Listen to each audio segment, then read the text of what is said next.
नमस्कार, मैं आपके साथ के राणा। साधना प्लस देख रहे हैं आप। स्वागत है आप सभी का बिहार झारखंड बुलेटिन में। खबरों का सिलसिला शुरू करने से पहले एक नजर डालेंगे अब तक की सुर्खियों पर।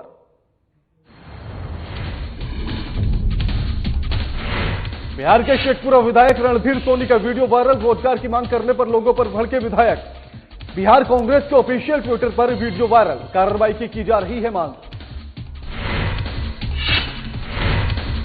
सोशल डिस्टेंसिंग को लेकर लोग कर रहे लापरवाही। गुमला के जुमरी में राशन वितरण के दौरान उमड़ी लोगों की भारी भीड़। उपायुक्त ने सरकारी नियमों का उल्लंघन करने पर सख्त कार्रवाई की दी है चेतावनी। हजारीबाग में कोरोना के 7 नए मरीज मिलने से हरकत में आया प्रशासन। कोरोना वायरस को लेकर जिला प्रशासन और स्वास्थ्य विभाग अलर्ट। प्रशासन कर रही लोगों से सोशल डिस्टेंसिंग का पालन करवाने की अपील।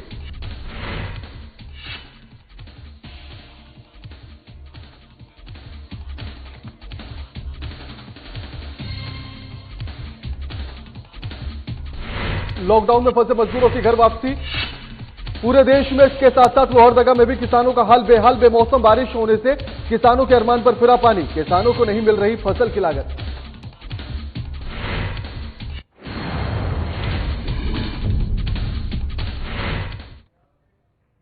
बिहार के शेखपुरा विधायक रणधीर सोनी का एक वीडियो वायरल हो रहा है, जिसमें जब कुछ लोग उनसे रोजगार की बात कर रहे हैं तो विधायक ने उल्टा उन लोगों से अमर्यादित भाषा का प्रयोग करना शुरू कर दिया। हालांकि साधना प्लस इस वीडियो की पुष्टि बिल्कुल भी नहीं करता है, लेकिन इस वीडियो को बिहार कांग्रेस के ऑफिशियल ट्विटर अकाउंट पर शेयर भी किया गया है। कांग्रेस ने इस वीडियो का हवाला देते हुए जेडीयू विधायक पर कार्रवाई की मांग की है।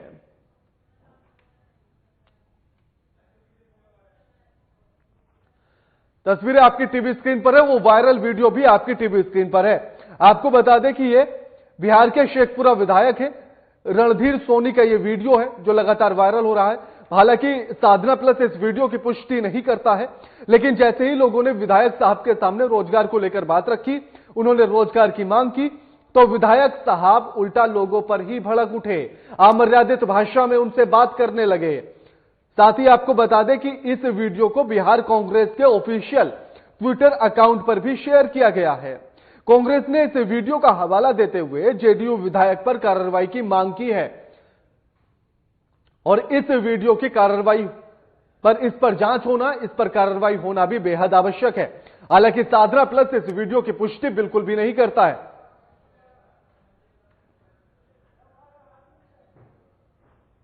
इस खबर पर हमारे साथ हमारे वरिष्ठ संवाददाता अजय कुमार फोन लाइन पर जुड़ गए हैं। अजय, एक वीडियो वायरल हो रहा है और जिसमें बताया जा रहा है कि शेखपुरा के विधायक हैं। कांग्रेस इस बात का दावा कर रही है कि जब उनसे लोगों ने रोजगार की मांग की तो उन्होंने अमर्यादित भाषा में बात करना शुरू कर दिया। आखिर क्या कुछ पूरी जानकारी इस वीडियो को लेकर अजय? जी देखिए, मेरी कांग्रेस के लोगों से बात हुई है। जब मैंने देखा कि वो कांग्रेस जो है उस वायरल वीडियो को ट्वीट कर रही थी अपने ऑफिशियल अकाउंट बिहार के आईएनसी बिहार से, तो ऑफिशियली ट्वीट किया गया। तो मैंने उनसे पूछा तो बोला कि उन्हें किसी ग्रामीण ने भेजा है और ये मामला जो है जब जेडीयू के जो विधायक है रणधीर सोनी शेखपुरा के, वो जब ग्रामीणों के पास मिलने गए थे तो ग्रामीणों ने उनसे सुविधा और रोजगार की मांग की। और इसमें आप देखेंगे कि जो वीडियो है उसमें देखेंगे कि जो शेखपुरा के विधायक है रणधीर सिंह सोनू अपने दल बदल के साथ वहां पे इकट्ठा है और एक तरफ ग्रामीण है। और ग्रामीणों में से कुछ लोग उनसे पूछ रहे हैं कि दिक्कत है, आप लोग रोजगार कहीं नहीं दे रहे हैं। इस पर विधायक जी जो है हद से उखड़ गए और उन्होंने मतलब स्पष्ट रूप से कहा है कि तुम्हारा बाप तुमको पैदा किया तो वो तुमको रोजगार दिया जो हम देंगे।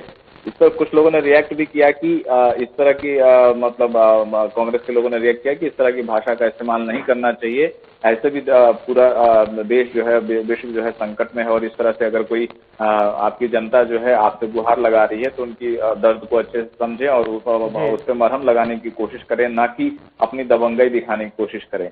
एक बात और बता दें कि इस वीडियो के बारे में साधना न्यूज ने कोई अपने तरह से जानकारी लेने की इकट्ठा की भी तो विधायक जी का नंबर पे कोई रिस्पॉन्ड नहीं आया है। नहीं तो हम उनका भी पक्ष दिखाते कि इसमें जो आवाज सुनाई दे रही है जिसमें आप जो है ग्रामीणों को एक तरह से कहें अभद्र भाषा का, एक जेंटलमैन भाषा तो नहीं कही जा सकती है। उनके बाप, किसी के बाप को लेकर के नहीं कहा जा सकता कि वो रोजगार नहीं दे सकता तो हम नहीं दे सकते। लेकिन एक चीज और बता दें कि रणधीर सोनी जो है शेखपुरा के विधायक हैं और ये दबंग माने जाते हैं इस हिसाब से कि इन पर देखेंगे लगभग जो इन्होंने जो जब 2015 में जब इलेक्शन हुआ था, जब विधायक बने थे, तो इन्होंने जो खुद डिक्लेरेशन किया है क्रिमिनल बैकग्राउंड का और अपने एसेट का, उसमें देखा मैंने कि 307 जैसे हत्या के षड्यंत्र वाले मुकदमे भी इन पे चल रहे हैं। हालांकि उनमें किसी पे इनका कन्विक्शन नहीं हुआ है, लेकिन इनकी दबंगई का अंदाजा इस बात से लगाया सकता है कि कम से कम 5 बड़े केसेस इनके नाम पे हैं।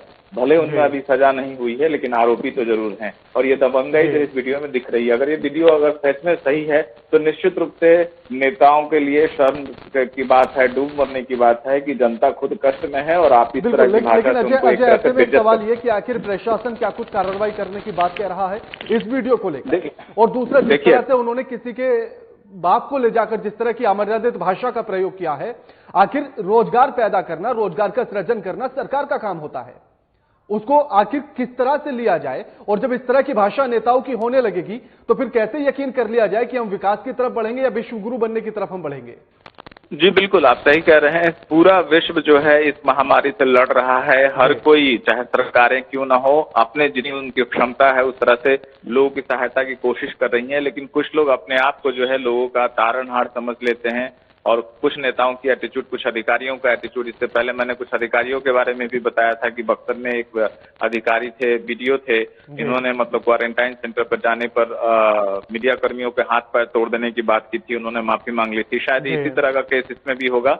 कोई केस रजिस्टर्ड नहीं हुआ है, प्रशासन इस बात की पुष्टि अभी नहीं कर रहा है कि इस तरह का वीडियो सही है या गलत है। बहरहाल इसको लेकर के कांग्रेस ने अपनी राजनीति जरूर तेज कर दी है कि इस तरह के बिहेवियर से बिहार की जनता को कब तक ठगा जाएगा, और इस तरह उन पर कार्रवाई नहीं होगी तो लोगों के बीच में एक गलत मैसेज जाएगा। फिलहाल कांग्रेस इस मुद्दे को जोर शोर से उछाल रही है। अभी इसका और कोई प्रकर्षण अभी देखने को नहीं मिला है। राणा, बिल्कुल शुक्रिया अजय आपका हमारे साथ तमाम बातचीत करने के लिए और जानकारी साझा करने के लिए। सरकार की हिदायतों के बावजूद लोगों पर सरकारी आदेशों का कोई भी असर नहीं दिख रहा है। ताजा मामला गुमला के डुमरी का है, जहां जन वितरण प्रणाली के मिलने वाले अनाज गोदाम का है और जहां राशन वितरण के दौरान सोशल डिस्टेंसिंग का पालन में भारी लापरवाही देखने के लिए मिली है, जिससे संक्रमण फैलने की संभावना बढ़ रही है। इस मामले को गंभीरता से लेते हुए गुमला के उपायुक्त शशि रंजन ने नियमों का उल्लंघन करने के प्रति सख्ती से पेश आने की हिदायत दी है।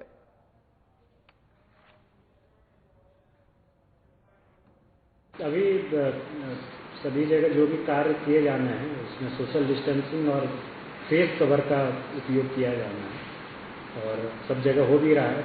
कहीं कहीं जैसे गोडाउन में ऐसी शिकायतें मिली थी तो वहाँ भी, जैसे गुमला और घाघरा में शिकायत मिली तो वहाँ पर कार्रवाई की गई है और सभी अब लोग इसका उपयोग कर रहे हैं। और मैं पुनः सभी से यही अपील करना चाहता हूँ कि जो भी लोग काम करवा रहे हैं या फिर काम कर रहे हैं, सोशल डिस्टेंसिंग और फेस कवर के साथ ही काम करें। इसमें कोरोना से बचाव में इसके बहुत ही ज्यादा। बिहार लौटकर क्वारंटीन सेंटर में रह रहे प्रवासी मजदूरों को दी जा रही सरकारी सुविधाओं को लेकर हिंदुस्तानी आवाम मोर्चा के प्रदेश उपाध्यक्ष रंजीत कुमार चंद्रवंशी ने सरकार की व्यवस्थाओं पर सवाल खड़ा किया है। इस दौरान उन्होंने सरकार पर मजदूरों के साथ भिखारियों जैसा व्यवहार करने का आरोप लगाते हुए कहा है कि आने वाले विधानसभा चुनाव में यही जनता सरकार से जरूर हिसाब मांगेगी।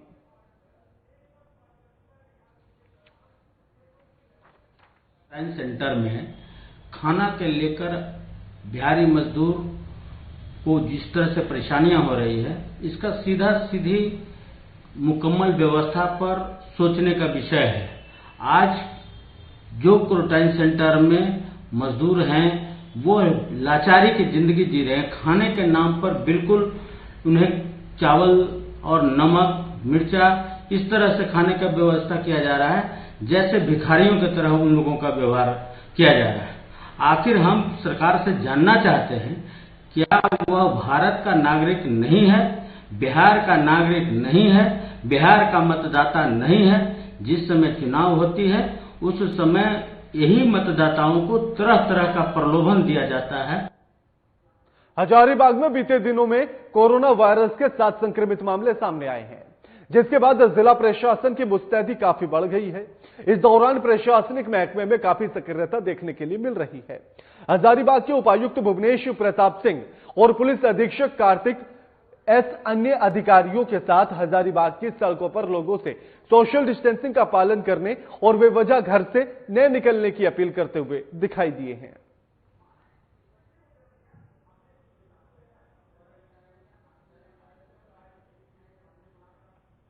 कोरोना संक्रमण से बोकारो जिले के मुक्त होने के बाद एक बार फिर से बीते दिन कोविड-19 के 5 संक्रमित मरीज मिलने के बाद जिला प्रशासन की परेशानियां बढ़ गई हैं। इस दौरान बोकारो के उपायुक्त मुकेश कुमार के निर्देश पर बोकारो के डीडीसी रवि रंजन मिश्रा गोमिया के द्वारा चतरोचट्टी थाना क्षेत्र के क्वारंटीन सेंटर पहुंचकर संक्रमण निरोधी कार्यों और प्रवासी मजदूरों को दी जा रही सुविधाओं का जायजा लिया गया।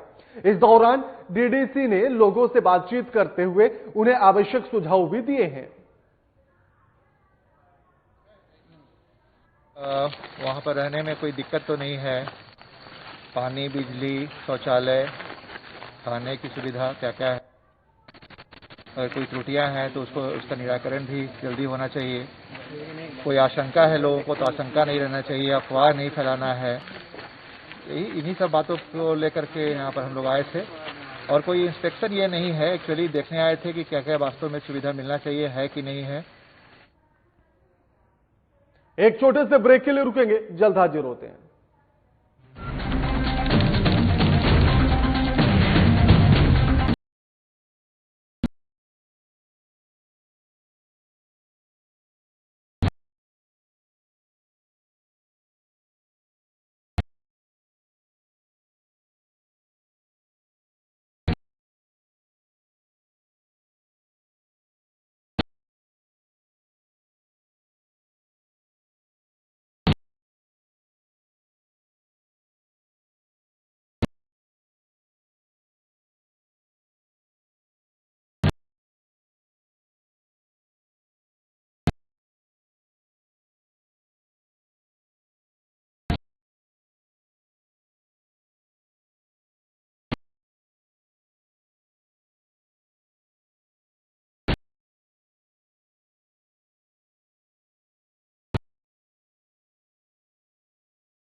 ब्रेक के बाद आप सभी का स्वागत है। लोहरदगा के किसानों के लिए खरबूजे की खेती घाटे का सौदा बन गई है।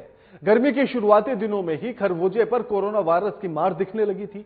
लॉकडाउन में केंद्र व राज्य सरकार से खेती में दिए गए राहत के किसान थोड़ी राहत तो महसूस करते हुए खरबूजे को स्थानीय बाजार भेजकर जमा पूंजी बचाने में जुटे ही थे कि बेमौसम हुई बारिश ने किसानों की कमर ही तोड़कर रख दी।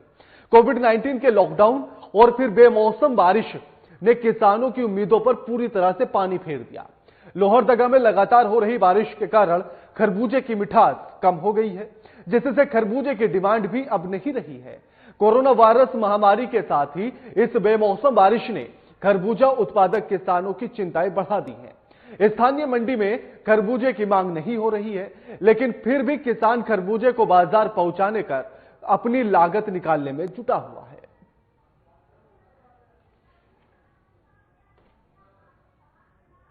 दूसरा क्या है कि इस बार हम लोग को जो लगातार बारिश हो रही है उसके कारण फसल का उत्पादन बहुत खराब हो गया, फल मैच्योर नहीं हो पाया और पौधा पहले ही डैमेज हो गया है। इस बार बीमारी बहुत ज़्यादा है पौधे में, जिसके कारण अब फल भी हम लोग नहीं निकाल के बेच पा रहे हैं।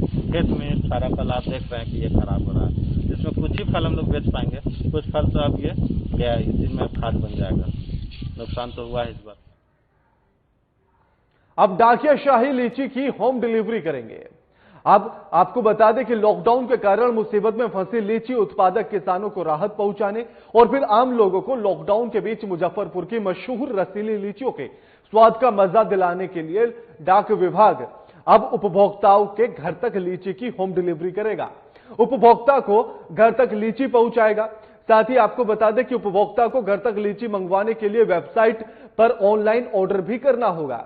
ऑर्डर करने के 24 घंटे के भीतर ही लोगों के घर तक लीची पहुंचाई जाएगी। होम डिलीवरी के बाद उपभोक्ता डिजिटल पेमेंट कर सकेगा। हालांकि उपभोक्ता को कम से कम 2 किलो लीची का ऑर्डर देना होगा। यह व्यवस्था मुजफ्फरपुर के अलावा पटना और भागलपुर के शहरी क्षेत्रों में ही होगी।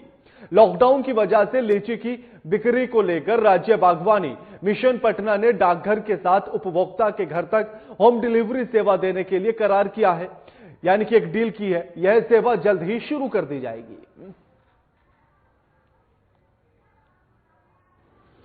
देखिए, जब भी समाज के लोगों में जो ग्रासरूट के लोग हैं, उनको जब भी कोई जरूरत पड़ता है, जब वहां की स्थितियां कुछ नाजुक होती हैं, तो डाक विभाग हमेशा उनकी सेवा में हाजिर रहता है। इसी के तहत में जो लॉकडाउन की परिस्थितियां हैं, उसमें जो शाही लीची यहाँ का मशहूर विश्व में है, या इनफैक्ट लीची ही विश्व में जो मशहूर है, उसकी तुड़ाई का समय आ रहा है नजदीक में। और लॉकडाउन के तहत में जितनी लीची का उत्पादन यहाँ दिखा है, उसको हम लोगों तक पहुंचाए, जो उनके जो उत्पादक हैं उनको उनका लाभ मिले। इतने दिनों तक उन्होंने मेहनत किया है। ये खराब होने वाला सामान है, पेरिसेबल चीज है। इसको देखते हुए जब उद्यान विभाग ने डाक विभाग से कोई बात करा, तो हमारे जो प्रदेश का बिहार के जो मुखिया हैं इसमें, वो पटना जीपीओ के कैंपस में बैठते हैं, चीफ पोस्ट मास्टर जनरल, उनसे उद्यान विभाग की बात हुई है और ऑलमोस्ट सारी बातें तय हो गई हैं कि किस तरह से ये कार्यक्रम को आगे बढ़ाना है। श्रमिक ट्रेन के माध्यम से झारखंड में प्रवासियों का आना जारी है। इस क्रम में एक श्रमिक ट्रेन आंध्र प्रदेश के चितूर से 1796 प्रवासी मजदूरों को लेकर डाल्टनगंज स्टेशन पहुंची है। श्रमिक स्पेशल ट्रेन से कई श्रमिक जो लॉकडाउन के कारण फंसे हुए थे, उन्हें झारखंड लाया गया है। इस ट्रेन में झारखंड के सभी 24 जिले के प्रवासी मजदूर हैं, जिसमें पलामू प्रखंड के 746 श्रमिक शामिल हैं। बाकी मजदूर अन्य जिले के हैं। सभी श्रमिकों को डाल्टनगंज रेलवे स्टेशन पर सोशल डिस्टेंसिंग का पालन करवाते हुए ट्रेन से उतारा गया। उनकी थर्मल स्क्रीनिंग की गई। इसके बाद ही बसों के माध्यम से चिनयांकी स्क्रीनिंग सेंटर मेडिकल जांच के लिए भेज दिया गया।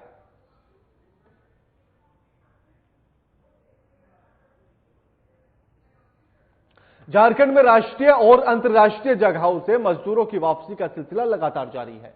इस बीच नेपाल के ईंट भट्टा में काम करने वाले प्रवासी मजदूर बिहार के रास्ते लोहरदगा पहुंचे हैं। इस दौरान लौटे मजदूरों को स्क्रीनिंग के लिए बीएस कॉलेज भेज दिया गया है, जिसके बाद कैमो पंचायत के स्कूलों में उनके खाने और रहने की व्यवस्था की गई है। इन मजदूरों के लोहरदगा पहुंचने के बाद जिला स्वास्थ्य विभाग सक्रिय नजर आ रहा है।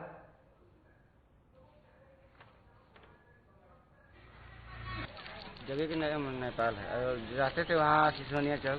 अच्छा, तो टोटल आप लोग 48 आदमी हैं इस जगह लेके? हाँ, बच्चा मिला के सब। तो वहाँ का चीज भट्ठा में काम करते थे या और कोई? नहीं, भट्ठा में, खाली भट्ठा में है, चिमनी भट्ठा में। हाँ। तो वहाँ जब आप लोग थे तो क्या दिक्कत हुआ आप लोगों को? दिक्कत तो कुछ नहीं हुआ, खाली काम बंद हुआ तो हम लोग चल दिए, क्या करें। अच्छा अच्छा, मालिक लोग दबाव नहीं दिया कि यहाँ से चले जाइए कह के? नहीं जब नहीं। मालिक लोग जब तक थे तब तक खाना पीना दे रहा था? अच्छा ठीक है, तो आप लोग अपना घर आने के लिए चला है, मिलने जुलने के लिए अपना रहे? हाँ। कोरोना वायरस को लेकर सरकार और प्रशासन पूरी तरह से अलर्ट मोड पर नजर आ रहा है। इसी कड़ी में समस्तीपुर एसडीएम ने एक प्रेस वार्ता का आयोजन किया। इस प्रेस वार्ता के माध्यम से उन्होंने बताया है कि सिर्फ दिल्ली, सूरत, अहमदाबाद, मुंबई, पुणे, कोलकाता, बंगलुरु से आने वाले प्रवासी मजदूरों को ही क्वारंटीन कैंप में रखा जाएगा। अन्य लोगों को होम क्वारंटीन की सुविधा होगी। इसके साथ ही एसडीएम ने क्वारंटीन सेंटर पर तमाम सुविधाओं की जिम्मेवारी प्रखंड विकास पदाधिकारी और अंचला अधिकारी को दी है।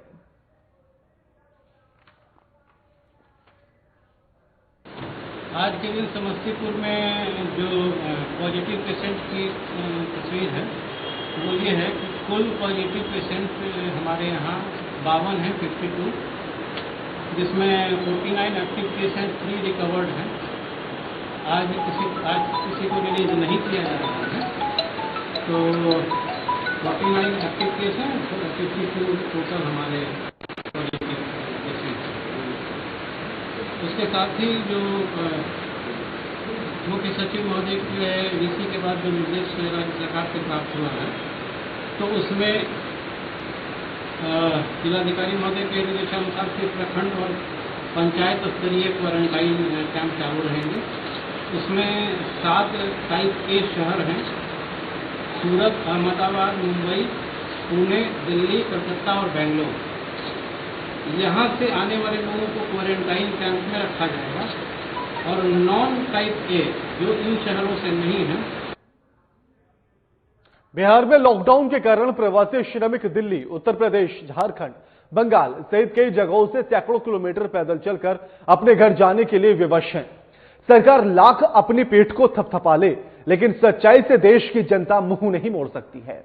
ऐसा ही एक नजारा समस्तीपुर के NH 28 स्थित मुसरी घरारी में देखने के लिए मिला, जहां प्रवासी मजदूर दिन रात पैदल चलकर आसनसोल से आ रहे थे, जिन्हें मोतिहारी जाना था। और इनके हालात को देखकर कुछ लोगों ने मदद के रूप में श्रमिकों को रास्ते के खर्च के लिए कुछ रुपए भी दिए, जिसे लेकर ये लोग मोतिहारी की ओर बढ़ गए। पैदल चल दिए हैं? अच्छा, कहाँ जा रहे हैं? किऊल। अच्छा, पैदल कितने लोग हैं आप लोग? 25 आदमी। और सरकार कोई व्यवस्था नहीं की आप लोगों के लिए? कोई नहीं। मुजफ्फरपुर में ही रह रहे थे पहले से या कहीं? हाँ, पहले से आए। क्या नाम हुआ आपका? पुलिस लोग जी? पुलिस लोग। बोकारो में सामाजिक क्रूरता का एक मामला सामने आया है। बोकारो के बेरमो अनुमंडल के तेनुघाट थाना क्षेत्र में बीते दिन ग्रामीणों ने एक महिला पर चरित्रहीन होने का आरोप पूरे गांव में गांव की महिलाओं के द्वारा अर्धनग्न कर घुमाया गया और महिला की बुरी तरह से पिटाई भी की गई। घटना की सूचना पाकर जब तेनुघाट ओपी पुलिस पीड़ित महिला की मदद को पहुंची तो पुलिस पर भी ग्रामीणों के द्वारा पथराव किया गया, जिसके बाद पुलिस बड़ी मुश्किल से महिला को थाने लेकर आई। इस मामले में एएसपी अंजनी अंजन ने कहा है कि महिला की शिकायत पर मामला दर्ज करते हुए दोषियों पर कार्रवाई की जाएगी। 21वीं सदी में हम हैं, लेकिन उसके बाद भी जब तस्वीरें निकलकर ऐसी सामने आती हैं तो शर्मसार कर जाती हैं। तस्वीरें आपकी टीवी स्क्रीन पर है। एक महिला पर चरित्रहीन होने का आरोप लगाया गया, उसके बाद गांव की महिलाओं के द्वारा उस महिला को अर्धनग्न करके पूरे गांव में घुमाया गया। जब पुलिस को इस मामले की सूचना मिली तो पुलिस मौके पर पहुंची तो ग्रामीणों ने पुलिस पर भी हमला बोल दिया जैसे तैसे, और बड़ी मुश्किल से महिला को पुलिस वहां से लेकर थाने पहुंची। महिला की तहरीर पर, महिला के कहने पर, उसके आधार पर पूरी रिपोर्ट को दर्ज किया गया और साथ ही पुलिस का यह कहना है कि जल्द ही वो दोषियों के खिलाफ कार्रवाई करेगी। लेकिन ऐसे में सवाल यह उठता है कि आखिर इन महिलाओं को किसने हक दिया, किसने अधिकार दिया कि किसी महिला पर चरित्रहीन का आरोप लगाने के बाद इस तरह से उसके साथ हाथापाई की जाए, अर्धनग्न करके उसके साथ मारपीट की जाए। लॉकडाउन के दौरान पुलिस की मुस्तैदी को काफी सराहा जा रहा है। साहिबगंज में इन दिनों लॉकडाउन 4 का सही तरीके से अनुपालन कराने के लिए साहिबगंज नगर थाने के पुलिसकर्मी एएसआई अनिल कुमार सिंह के नेतृत्व में माइकिंग के माध्यम से नगर क्षेत्र की सड़कों पर बेवजह निकलने वाले बाइक सवार लोगों को समझाते हुए उन्हें घरों में रहने के निर्देश दिए जा रहे हैं। ये मुस्लिम समुदाय का पर्व है। लोग अन्यथा रोड पर न निकलें, अपना घर में मनावें। गृह मंत्रालय का निर्देश है, उसका पालन करें। शहर में धारा 44 लागू है। एक दुपहिया वाहन पर 1 सवारी, 4 पहिया वाहन पर 2 सवारी ही चलें। बहुत जरूरी पड़ने पर रोड पर निकलें। रोड पर जब भी निकलें तो मास्क लगाकर निकलें। लॉकडाउन अभी लागू है, अपना सुरक्षा स्वयं करें। दुमका पुलिस को बड़ी सफलता हाथ लगी है।